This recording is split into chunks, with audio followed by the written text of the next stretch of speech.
हम प्यार में का न कईनी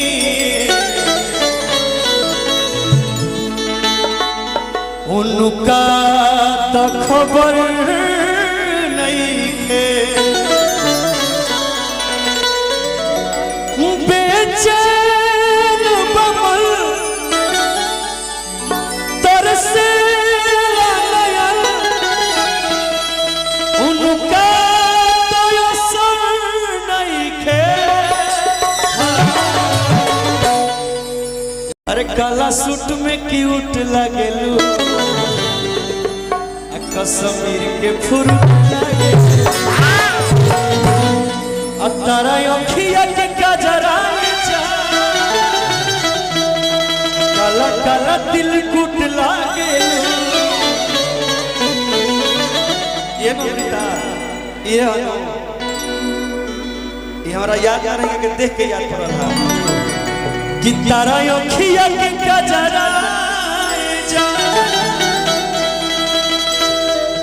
काला दिल कुट लागेलू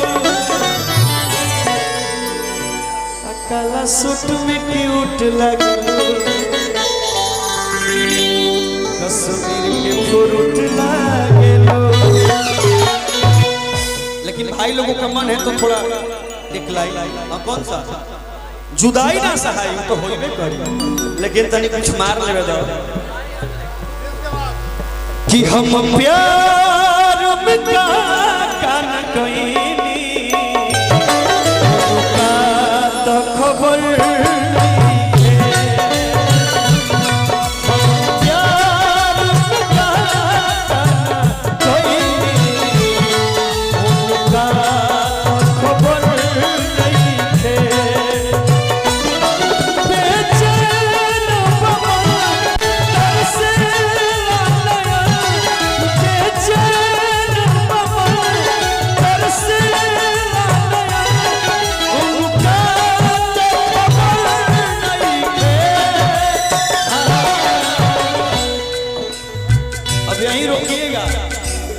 मीठा मीठा प्रिंस बाबा दीपक भैया